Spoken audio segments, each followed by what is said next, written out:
大学時代のすごく優秀なゼミの先生の言葉でこれだけは残ってるっていうのがありまして、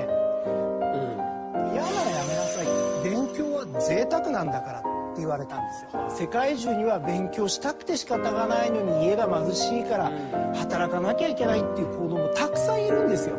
にもかかわらず僕の前に来る生徒はちゃんとお父さんお母さんが面倒見てくれて恵まれた環境にいるんですよ。なのにやる気にならない。その自分がいかに恵まれてるかもわからないような人間が勉強したって意味ないだろう、だったらもうやめなさいと。